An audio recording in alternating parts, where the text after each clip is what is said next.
topic for this morning is neutrality. It's based on that lesson in the workbook in part 2. My body is a wholly neutral thing, and that's wholly W-H-O-L-L-Y. In other words, that's totally neutral. This can be mistaken to mean something that it doesn't. On one level, the body is hardly neutral. We're told in the text that the body was made as a limitation on love. We're told in the workbook that the world was made as an attack on love, and obviously the body is an intrinsic part of the world.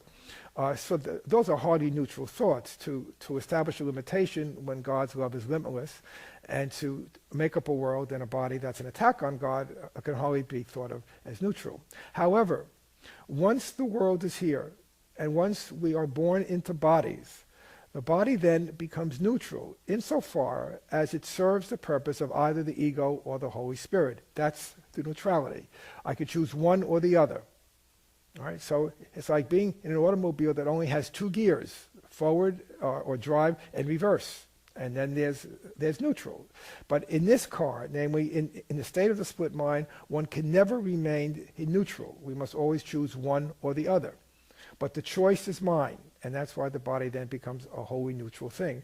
I either choose to see my body and my life in the body and all my experiences and relationships as a body as serving the purpose of the ego, which is to root me in its prison of guilt and attack and judgment, thereby keeping me forever asleep, dreaming its dream of separation, in which I exist, but it's not my fault. Someone else has done this to me.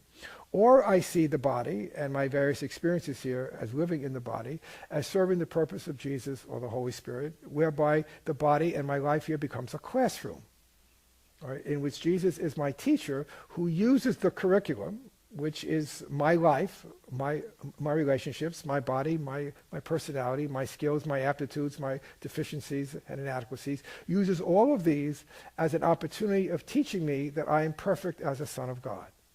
That no matter what I've made of my body, it has not denied or dismissed or changed in any way my true reality as spirit, as God's perfect Son that the Course calls Christ. In that sense, it doesn't matter, for example, why things happen to me. It is not helpful from the purpose of this course to agonize, why am I doing this to myself again? Or why, when I was driving on the freeway, I suddenly got a flat tire, right? Certain New Age thought systems might say, well, my mind attracted the nail, and that's why I got the tire, and et cetera, et cetera.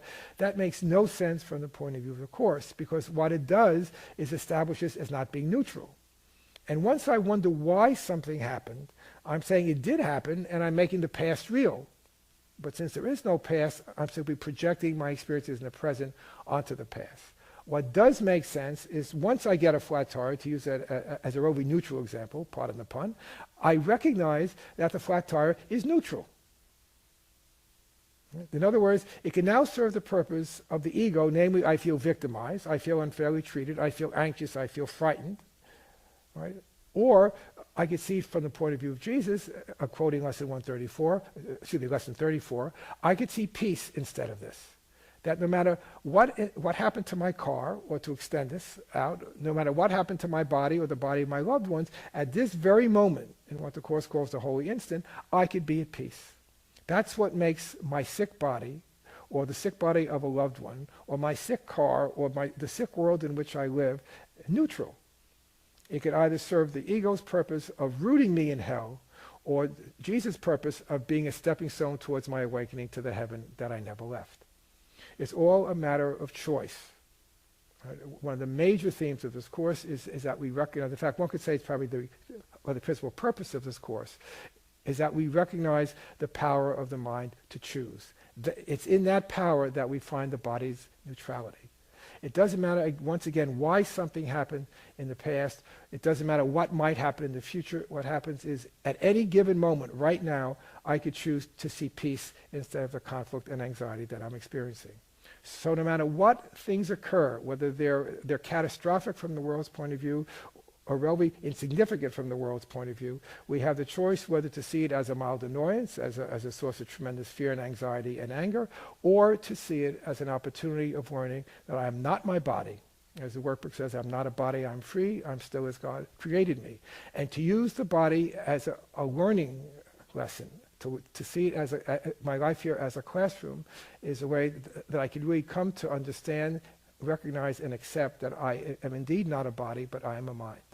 And in that awareness, I'm truly made free of anything that might happen to me in the world.